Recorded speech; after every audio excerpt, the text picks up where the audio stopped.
It's Kristen Hawkins here. I'm joining you tonight from Perrysburg, Ohio.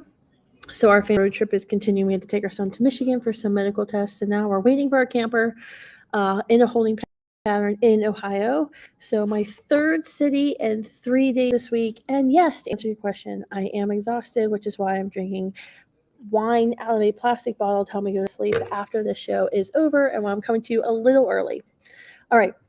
There's several news stories. I was off today, but I have just caught up on all the news that I saw in our inbox at Students for Life and across the country, as well as some tweets. Some congressmen have been texting and tweeting me since this evening. So I wanted to update you on something that just happened on Capitol Hill. You probably haven't even heard about yet. So you're going to hear it here first on Pro-Life Gen News. The first story I want to lead with is this Rolling Stone article that I saw this morning. I'm going to show it to you and I'll click it off. House Republicans vote against life-saving abortions, pride flags at VA facilities. Note this term, life-saving abortions. So when you click on the article from Rolling Stone, you go, well, what's going on? Why are Republicans so callous that they don't want women who are experiencing life-threatening pregnancies to survive? This bill was a little bit more vague than that because it would have allowed the VA, the Department of Veterans Affairs, to give abortion benefits to veterans and their beneficiaries, so their family members, if a woman's life or health were jeopardized. Now, the key word here is health. Anytime an abortion advocate says women need abortions because of their health, that's super vague. That's how, like in the Dobbs, when Dobbs reversed Roe and Doe, and no one ever knows what Doe is, but Doe actually allowed abortions up until the moment of birth using a loose definition of a woman's health. That's how abortion using Roe and Doe was legalized up until a woman's due date, until her baby was born, because they said, well, health can mean a lot of things. Health can mean things even like emotional health. So if a woman goes to an abortionist and says, I'm feeling down because I'm pregnant, or remaining pregnant may make me depressed or make me sad, the abortionist can say, being pregnant is affecting your health, therefore I can give you an abortion. Nothing to do with your actual life. So let's just get that straight. So anytime you see that, it's not about a life-saving abortion. But let's also talk about something else. There is no such thing as a life-saving abortion. Because when you're talking about a life-threatening situation that some pregnant women face, whether it's preeclampsia, there's a placenta previa, there's a bunch of things that women can face while pregnant that can threaten their lives. But the solution to those problems and those life-threatening emergencies is not an abortion, because when you're looking at life-threatening pregnancy complications, we're talking about pregnancy complications well into the second trimester or to the third trimester. Often the child can be born, survive, albeit with medical intervention, with help, oxygen, because their lungs aren't properly developed, but the child can actually survive.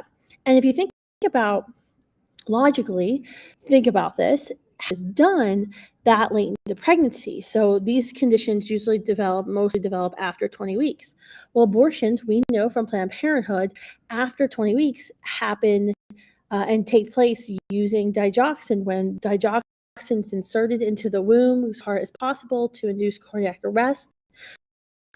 Mary 6 is inserted into her cervix, and the goal is to ripen her cervix, and then she's supposed to work for a couple days.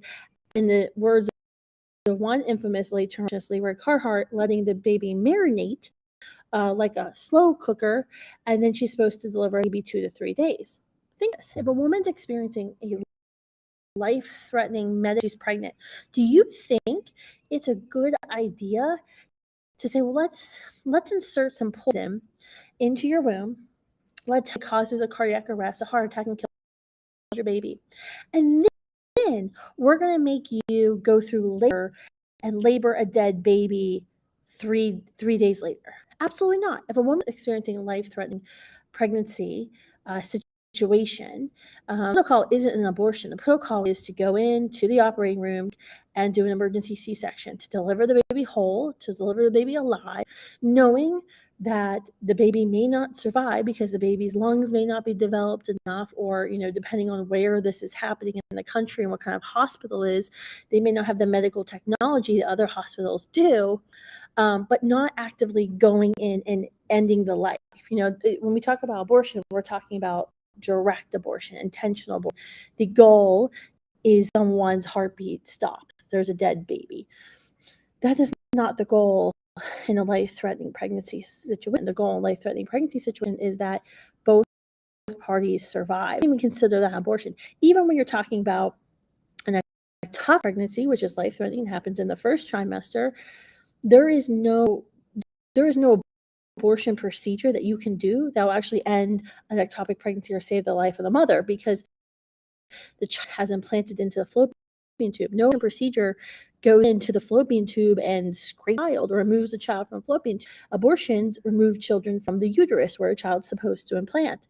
And when you're talking about ectopic pregnancy, you're actually going and you're removing the child from the fallopian tube, possibly by cutting the woman's fallopian tube.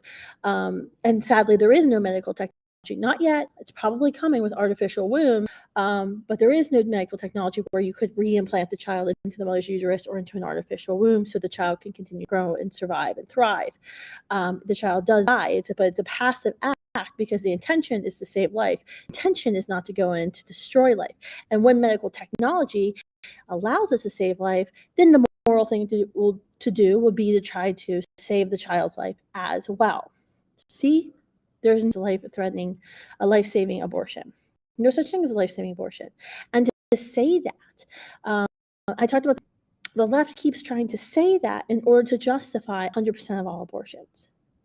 Even though these situations are very rare, the left is doing that to justify 100% of all abortions. All right, I'm going to talk about another story here. This was an NPR this morning. Tori Bowie, an Olympic athlete, died of complications from childbirth. There's a lot to this story. I dug into it for about an hour this morning before I took my son to the doctor. She was 32 years old. She had won the gold in the Olympics. She was 8 months pregnant. She died in Orange County in Florida, and she died alone. She was undergoing labor. She was only 96 pounds at this time.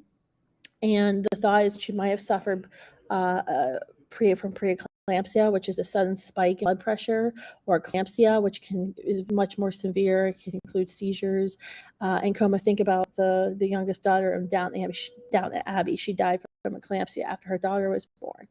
And Black women are much more susceptible to preeclampsia and eclampsia. This is a really interesting and sad story to point out, because we've seen in the past few years a lot of track athlete, Olympian women come forward and say that when they were pregnant with their child, they had to hide the pregnancy. So I think there was one Olympian who's actually cited in this NPR article, and she talked about how she kind of understood, she kind of thought maybe Tori had been hiding the pregnancy because she was pregnant.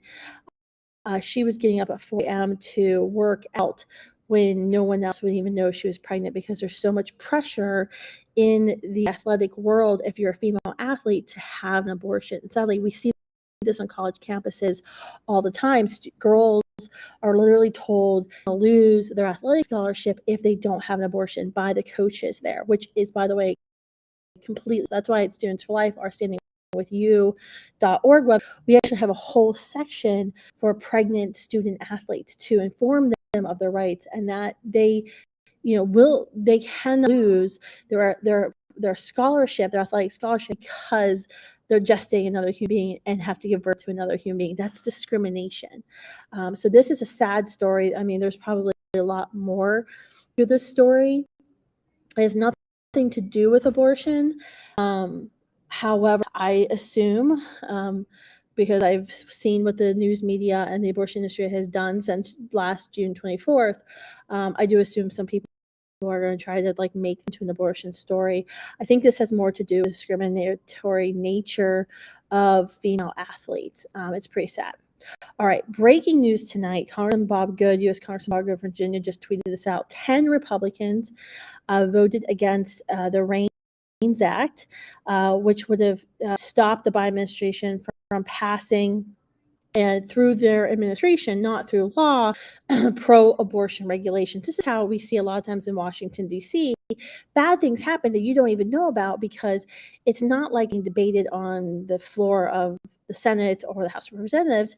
It happens in like a closed door on the 5th floor of the Department of Health and Human Services building.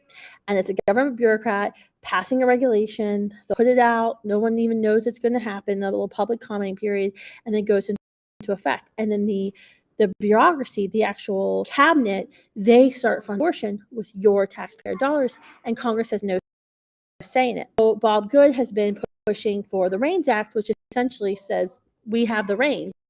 That if you are a bureaucrat, if you're working within the federal, you can't just boldly pass, I keep using the word, I keep saying it wrong. You can't boldly institute regulations that make taxpayers fund abortion. You could get that stuff approved by Congress first. But 10 Republicans tonight actually voted with Democrats against the REINS Act. Nancy Mace from South Carolina, she likes to pray to life in her home district, but then pro-choice in Washington. Here are the House of Representatives members who are Republicans and voted against stopping the Biden administration from funding abortion with our taxpayer dollars. So go that list one more time for you to memorize. Hopefully you can replay if you want to look. I'm going to end on a positive note tonight, though. There's a really cool story in the Federalist. A pregnancy care center helped me become a mom and follower of Jesus. It's an anonymous story. It's a really heart-wrenching story. A woman was born in a very, very hard situation. She talks about all that's happened in her life. She was living in a trailer with her younger siblings with no electricity. She became the mother to her siblings, sadly, because I don't know what was happening there, but probably drug abuse or something with her parents. And then at 15, she actually became pregnant.